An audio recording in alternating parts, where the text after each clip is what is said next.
ये विधानसभा है कुचायकोट की विधानसभा। गोपालगंज में ये विधानसभा की सीट है और इस सीट पर जेडीयू का कब्जा रहा है। तो क्या गोपालगंज की इस सीट की खासियत है कि जेडीयू को यहाँ से जीत मिली? क्या पिछला इतिहास यहाँ का कुछ और है या यहाँ के समीकरण जेडीयू को फेवर कर रहे हैं या कैंडिडेट की चलती है? इसे हम खंगालने की कोशिश करेंगे। रंजन जी, अगर कुचायकोट को आप आके या कुचायकोट को स्कैन करें तो क्या रिकॉर्ड दिखते हैं पिछले विधानसभा चुनाव में?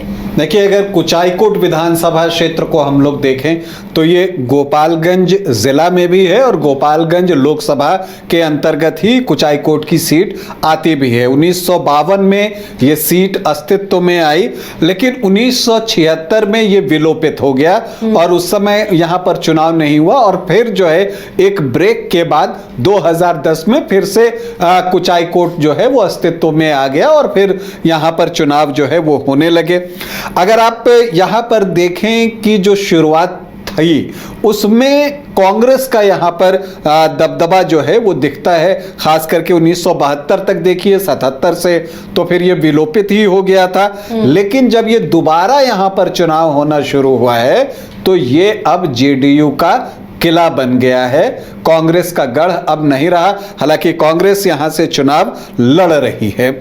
अगर हम यहां पर देखें कि जो चुनाव हुए हैं तो अब तक 9 चुनाव यहां पर हुए हैं, जिसमें कांग्रेस को 4 बार जीत मिली है। जनता दल यूनाइटेड यहां से 3 बार जीतने में सफल रहा है, तो जनता पार्टी 1 बार यहां से जीती है और निर्दलीय को 1 बार सफलता मिली है। अगर हम ज्यादा जीतों की बात करें तो नगीना राय यहां से 3 बार चुनाव जीते हैं। जो वर्तमान विधायक हैं अमरेंद्र कुमार पांडे, वो भी कुचायकोट से 3 बार जीते हैं और शिव कुमार पाठक जो है वो यहां से 2 बार जीते हैं। जब आप कुचायकोट की विधानसभा सीट को और डीपली स्कैन करेंगे तो यह भी दिखता है कि यहां पर या तो ब्राह्मण उम्मीदवार जीतते हैं या भूमिहार यहां से जीतते हैं, तो ये चीज भी इस सीट को खास बनाती है।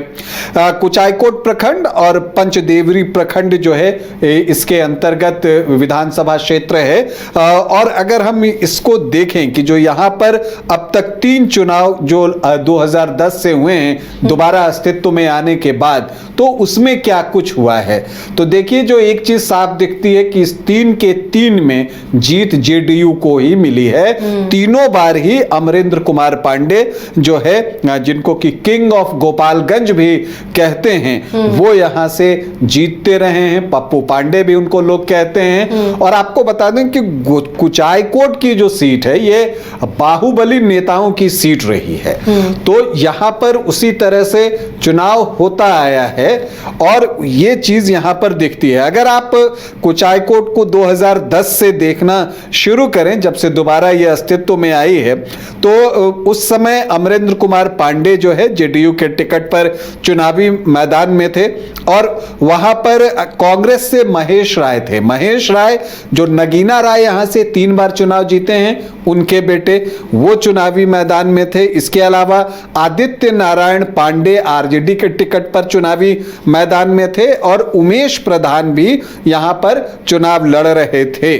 लेकिन यहां पर जो अमरेंद्र कुमार पांडे हैं उनको 51,815 वोट, मतलब 40.92 41% वोट के आसपास आते हैं। और दूसरे स्थान पर आरजेडी जो है वो रहता है आदित्य नारायण पांडे, उनको 32,297 वोट आते हैं, 25.5%।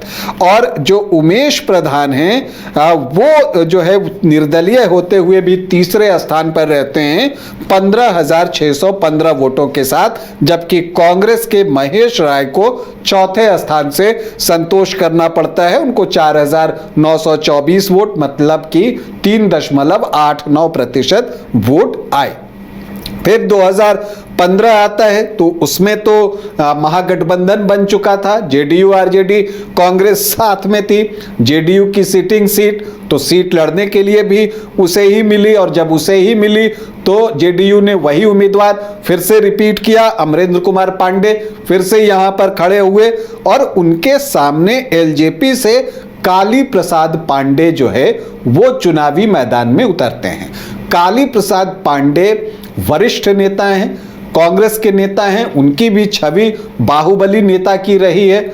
वो निर्दलीय गोपालगंज से लोकसभा का चुनाव भी 1984 में, जहां तक मुझे याद है, वो जीते हैं। बाद में कांग्रेस में चले गए थे, फिर रामविलास पासवान की पार्टी एलजेपी में आ गए और यहां से उन्होंने जो है चुनाव भी लड़ा और 2015 में जो है एलजेपी ने फिर से उनको यहां पर चुनावी मैदान में विधानसभा के उतार दिया। बिल्कुल आमने सामने की लड़ाई थी और जबरदस्त टक्कर हुई थी वहां पर अमरेंद्र कुमार पांडे और काली प्रसाद पांडे के बीच में।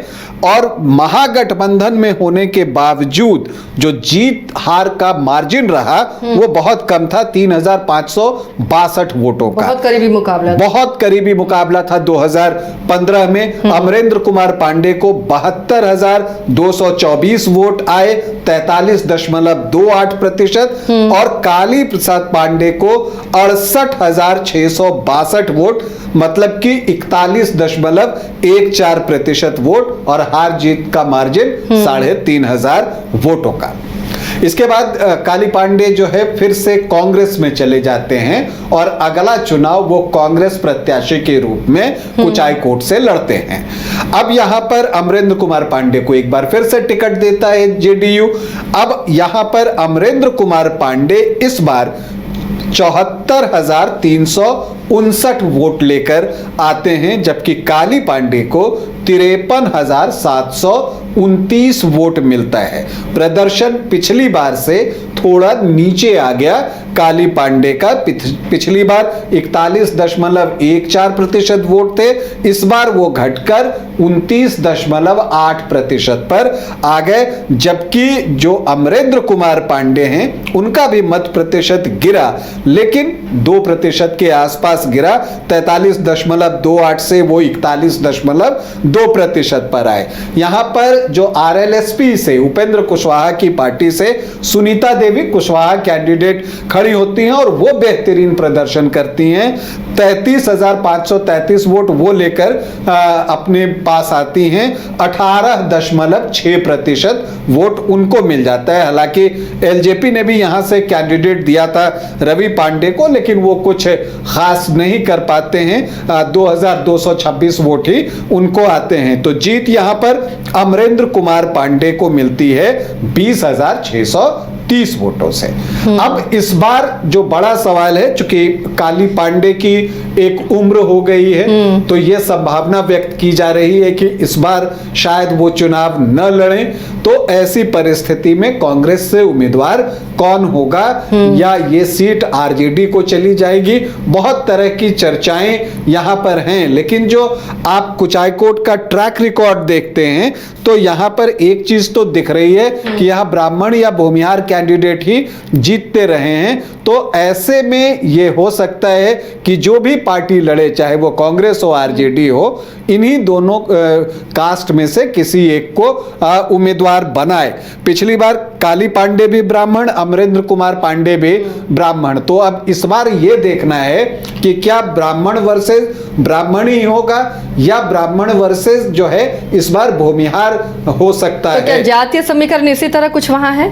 जी हाँ, इसी तरह के जातीय समीकरण भी वहां पर हैं और यही इस चीज का असर भी दिखाता है। अगर आप यहां पर देखिए तो एससी वोटर्स 12.4% हैं, जो एसटी हैं वो यहां पर 3.38% हैं, जो मुस्लिम वोटर्स हैं वो 14.1% हैं, यादव 7.5 से 8% हैं, और ब्राह्मण जो हैं वो 10 से 12% हैं। तो जब भी दोनों तरफ ब्राह्मण कैंडिडेट होते हैं तो ये वोट आपस में बट जाता है। लेकिन फिर जो बाकी समीकरण होता है वो एमवाई यहां पर उतना स्ट्रांग नहीं बनता, क्योंकि जो यादव वोटर्स की संख्या है वो 7.5-8% के आसपास ही है। तो फिर जो महागठबंधन की तरफ का ब्राह्मण कैंडिडेट होता है उसको नुकसान उठाना पड़ता है। खैर आगे बढ़े तो भूमिहार जो है यहाँ पर 9-9.5% के आसपास हैं, तो उनकी संख्या भी बहुत अच्छी है। राजपूत 2-2.5% है। वैश्य यहाँ पर सबसे ज्यादा हैं। वैश्य वर्ग से 16-17% जो है वो वोटर्स हैं यहाँ पर। इसके अलावा कोयरी, कुर्मी, धानुक जो हैं वो 10 से 12% है और यही वजह है कि पिछली बार आरएलएसपी की सुनीता देवी जो है वो 33,533 वोट लाने में कामयाब हुई थी। तो अब इस बार ये देखना है कि कैंडिडेट किसे बनाया जाता है इस परिस्थिति में। अगर आप देखें तो यहां पर अगर आप देखें तो अमरेंद्र पांडे तो जेडीयू से रहेंगे, इसमें किसी को कोई संदेह नहीं है। वो 5 बार के विधायक हैं, 3 बार तो कुचाई कोट से जीते हैं, 2 बार कटैया विधानसभा से जीते हैं। कांग्रेस से काली पांडे जो हैं एक पिछला चुनाव लड़े थे, लेकिन अगर वो नहीं लड़ते हैं तो एक धनंजय राय के नाम की काफी चर्चा है, भूमिहार जाति से आते हैं, तो हो सकता है कि उनको जो है टिकट दिया जाए। इसके अलावा महेश राय जो कि पहले भी चुनाव लड़ चुके हैं कांग्रेस के टिकट पर 2010 में, लेकिन तब उनका प्रदर्शन बहुत अच्छा नहीं रहा था, तो यहां धनंजय राय का दावा जो है वो मजबूत दिखता है। इसके अलावा जनसुराज भी यहां बहुत ताकत से लड़ने वाला है और उम्मीद पूरी है कि वो यहां से ब्राह्मण कैंडिडेट ही देगा। या तो काली पांडे की फैमिली से उनके बेटे को यहां पर टिकट मिल सकता है, या जो बच्चा चौबे हैं उन हैं पूर्व विधायक आपको बरहरिया से, उनके बेटे को टिकट मिल सकता है। तो यहां पर जो संभावना है कि जनसुराज ब्राह्मण कैंडिडेट ही देगा। आरजेडी से भी लोग लगे हुए हैं, सुनीता कुशवाहा भी आरजेडी में चली गई हैं, वो भी चाहती हैं कि उनको टिकट मिल जाए। इसके अलावा भी कुछ उम्मीदवार हैं जो कि अपना दावा ठोक रहे हैं, लेकिन ऐसा लगता है कि कांग्रेस को ही ये सीट जाएगी। अब ये फैसला कांग्रेस को लेना है कि चूंकि अब देखिए कि अमरेंद्र कुमार पांडे तो रहेंगे ही, ब्राह्मण हैं, इसके अलावा जनसुराज से भी उम्मीद रखिए कि ब्राह्मण कैंडिडेट ही आएंगे, और ब्राह्मण यहां उतनी बड़ी संख्या नहीं है, वो 10-12% के आसपास ही है। तो ऐसी परिस्थिति में अगर तीसरा भी ब्राह्मण कैंडिडेट ही हो जाता है तो केवल उसी वोट की जो है वो अलग अलग तरह से बटेगा।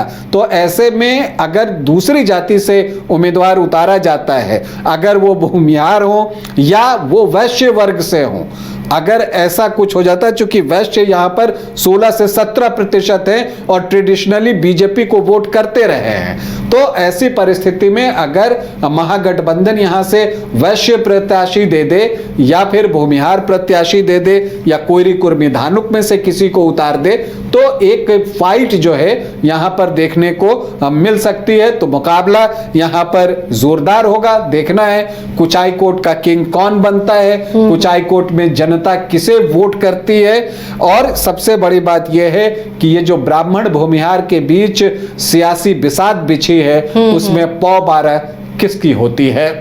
तो देखिए ये कि कुचाई कोट को स्कैन करने पर सामने आया है और इस बार का मुकाबला यहाँ वाकई दिलचस्प होगा। किस तरह का मुकाबला होगा और कौन किस पर भारी पड़ेगा, इस पर भी हमारी नज़र बनी रहेगी। कौन कैंडिडेट होगा ये भी सबसे पहले आपको हम बताएंगे।